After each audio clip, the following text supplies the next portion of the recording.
Hello and welcome back to our weekly training on new home sales. The pie of real estate. We focus on new homes, resale, and distressed properties. Why? Because in the spectrum of real estate and the spectrum of transactions, this is what every broker will face. And the new home sector has gained more and more market share. This week I just had a conversation with a very high trainer also in this space, and they've trained hundreds of thousands of brokers in the space of new homes, and she's saying their phone is ringing more and more by brokers and owner operators and company owners about this space. And this is why we're bringing this education to you every single week, because just like in our market, we believe nationwide every market is faced with a lot of new homes, and brokers need to learn how to maneuver. Everybody says, what happens if the market crashes or something in that matter? My friends, brokers, builders are your most motivated sellers. They will work through their inventory. Whether they have to build 10 homes a year or 100 homes a year, they will work through their inventory. So they are your most motivated sellers. So work with them. They want to move their inventory. This is why we speak about this every single week. The thought of the day, life is a journey. Embrace your life as a journey, as an unfolding story that you're living out day by day, week by week, year by year. Especially being an entrepreneur and in business, you're on a journey. You get to an opportunity to meet a lot of new people, people with different net worth. You get an opportunity to hear a lot of different life stories. When people had everything, went through bankruptcy, lost everything, regained things. I mean, life is a journey, and you should take your business to that spectrum. You should live out your business as a journey. You're doing this and you're moving into this. You get an opportunity to meet people here. It's slowly unpackaging into something that usually is more magnificent than you can even imagine. So when I look at my life, my business path, I'm always amazed and humbled at the same time where I'm at today. Because it's like unpackaging. I can't wait until what happens next week. The opportunities, the conversations, the days, and it's amazing. A year goes by and you're like, man, that was the highlight of the year. That one meeting or those two meetings or those three sellers, a seller bought and sold and bought again, or, their whole family bought in a community. Whatever the story is, but it's a phenomenal journey. And this is what life is all about. It is a journey. So embrace it.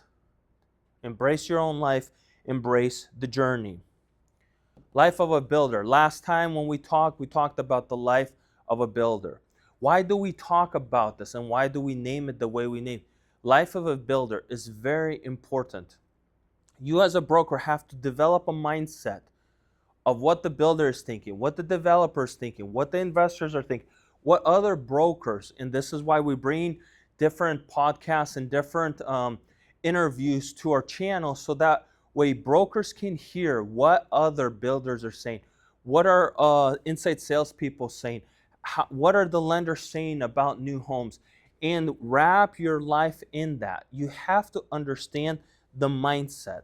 So find the video about the life of the builder. Learn what the builder has to truly go by day to fulfilling their business and fulfilling of building a home. We talk about it as a manufacturing. There's about 42 line items, building a home and so forth, and how they put it all together, from the light fixtures to the frame to the foundation. You and I have to learn what is the life of the builder. Today, we talk about land acquisition.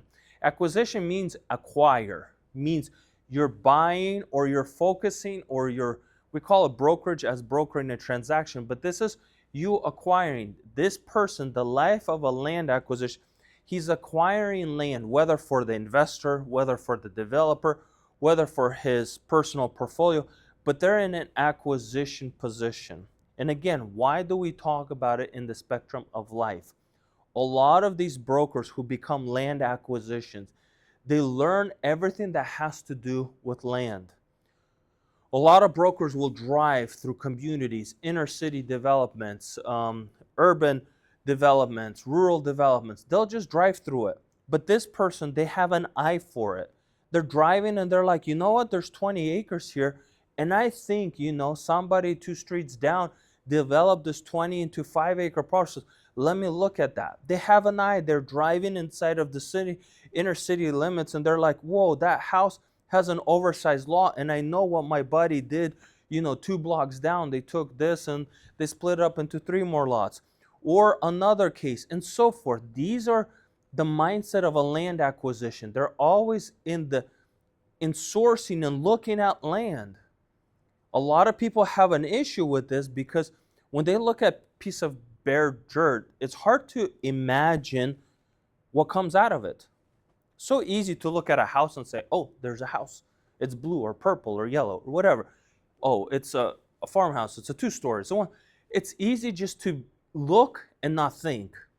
But a land acquisition person, he looks at a piece of land and he sees, oh, a commercial building can go here. Oh, a family with kids can build this. Oh, you know what? This small, tiny inner city lot is a cool, studio, ADU concept. The land acquisition guy sees or gal sees beyond what is there. So the land acquisition, they have to identify the land. And this is what a land acquisition person does. He drives around and identifies opportunity that's out there via land. And a lot of brokers bring me land opportunities because they have a hard time seeing the development that takes place beyond just looking at the land. So yes, look at the land and see it as an opportunity for you to do something with it. So identifying the right properties.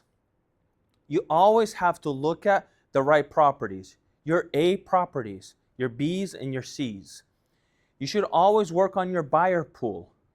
Which builders, which developers, which investors, what is their buyer box? And then when you're looking at things, you kind of know who to sell what.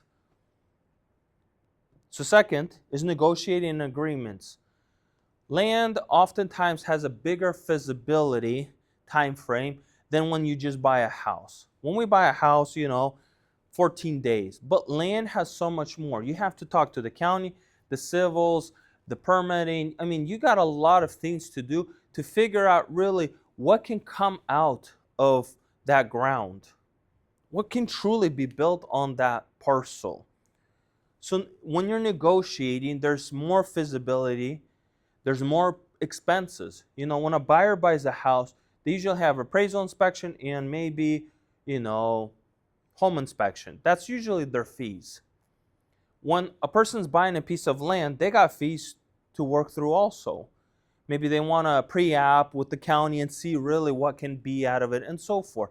So there are things that have to happen in your feasibility study and in your agreement. You have to do due diligence. Now I'll say it's easier when you just look at the piece of dirt as a land acquisition and look around. What's already taking place? And the chances is the county wants something very comparable to come about on this lot. So if you have a busy street, usually all the store frontages are up against a busy street. So the chances are very high that the county will want you to do some store frontage on that busy street. If you're, within communities, the chances is the county would want you to build out community. If you're an industrial, you understand that, the county is probably going to put regulations around bigger streets, different street traffic lights, different turnabouts, because you're working with industrial. So a land acquisition person, he could slowly understand by observing the community that's already around this land. Then finance. Just like in retail, there's a bunch of lenders who work with buyers. FHA conventional. Just like in land acquisition, there's a lot of investor portfolios. A lot of loan officers who deal with those types of transactions. Find them in your market. They're in every market. They're more under the commercial sector of lending, but they are out there and they know how to help you finance land, how to package it, maybe between land and building or land and land development, meaning you develop the land or the pad or the community and hand it off to the builder. Acquisition closure. We talk about acquisition disposition. Who are you moving this land to? Who is your best buyer for this transaction? So for example, when I have a community of 10 lots, I kind of know who to dispose it to, who potential will buy 10 lots. When I have a 100-lot community, I know like, well, there's only 4 guys in town who'll take this. When you have a 1,000-lot community and it's phased out for 5 years, you're like, you know what, there might be only 2 or 3 guys in town who will do this.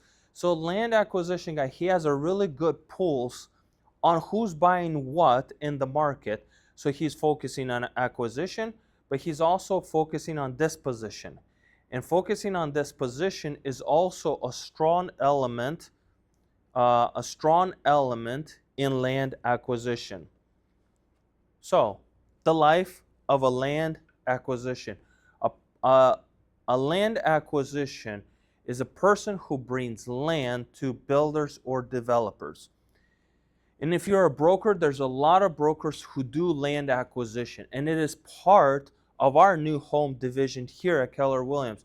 We focus on bringing land to our builders, bringing land to our investors, and bringing land to our developers. And you would be amazed how many transactions you can find in this area. I go to other developing communities like East Washington, and I drove streets where there was just ranches. Peaches were growing there and apples and, just farmland. And now 5 years later, there's apartments. 5 years later, there's a community. Who was all involved? This person. There is talent that needs to be deployed in this sector almost in every market. Why?